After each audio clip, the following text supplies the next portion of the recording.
Okay, I recording this video Sunday, 5th of January 2014. Happy New Year to everyone. And this short video is going to be about internet connections and traveling and trading.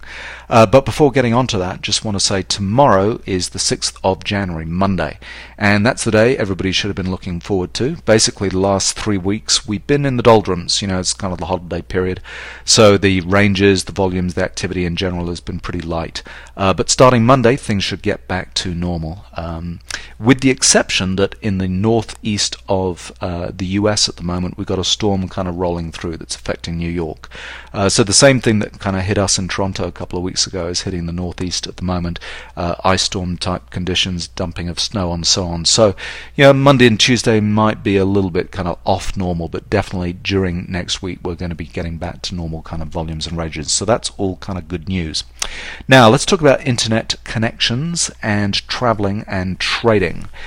We've now moved, so we're in Toronto. We're now in a place called Canmore, which is near the Banff National Park. We're here north of Calgary, and we're here for the snow. So going to be spending a little bit of time here. And whenever we pick a location to go and work, my wife, Mrs. Emini-Watch, is fantastic at making sure the internet connection speeds are kind of up to snuff, and that we're going to be able to work while we're kind of, you know, in a foreign location. She did an excellent job checking out the internet connection speed, and this is just a quick view of what we're getting. I'm getting 39 megabits per second, which is fan-bloody-tastic. Now, a couple of things to say. First of all, these days, rather than just using a straight Wi-Fi connection, I'm using an Ethernet cable. So that's one of those kind of I can't remember whether it's Cat 4 or Cat 5 kind of cables, but they're the cables that kind of plug into the wall and then kind of connect to your computer. The old things that we used to use before Wi-Fi was on.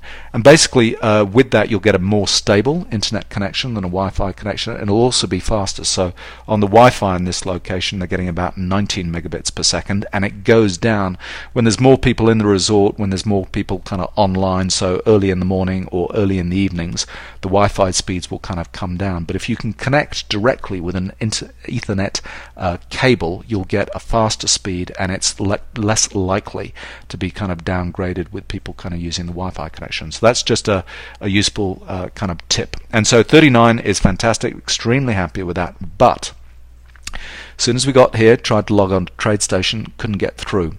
And there's a particular error message when you're trying to get through to TradeStation where it just cannot connect to the internet. And when you're trying to connect, you get a kind of an error message saying cannot connect to the internet. And you know your computer is kind of connected to the internet in this location because your web browser kind of works fine, but TradeStation cannot connect. And the reason for that is there is a firewall blocking your connection with TradeStation. Now, this has only happened two places, this place and another place in the south of France a couple of years ago when we were traveling there, over the last 4 or 5 years that we've been traveling. So it's a problem that you kind of rarely have to address, but it's a pain in the neck when it does actually happen. And this is basically what you have to do. So if you're a TradeStation user and you get this kind of problem, you have to ask the network administrator, the person who's in charge of the network that you're trying to connect through, to make these changes. So you're asking for some ports to be opened up and some ranges, IP address ranges, to be kind of okayed with some particular kind of web addresses. I will put that information in the article, kind of the words below this video, so you can kind of copy paste that. Luckily, in this location, the people who run it were incredibly helpful.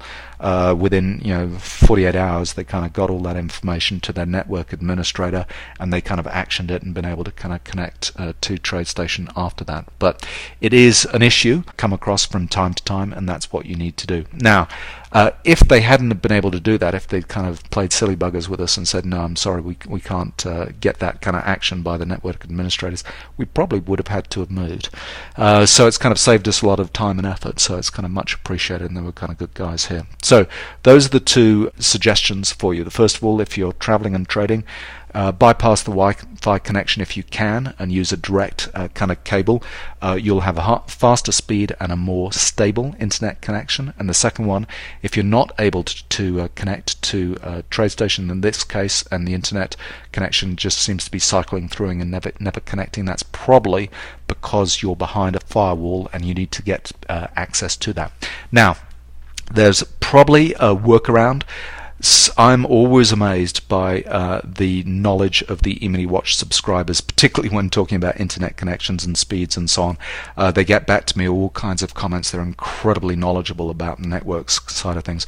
There's probably a way of tunneling or something through a firewall in order to get a direct TradeStation kind of connection. I obviously checked out all of those things, but couldn't make them work for me, so this was the solution I kind of came up with. If you happen to know a way to get through without asking a network administrator to do this kind of rigmarole here for TradeStation, if you're one of those smart network kind of people out there who happens to be listening to this, please let me know if you think there's a better way of doing this, because I'd always like to add those things to the site so that people have the best information possible. So there we go. I hope you had a restful holiday, and looking forward to back to trading next week.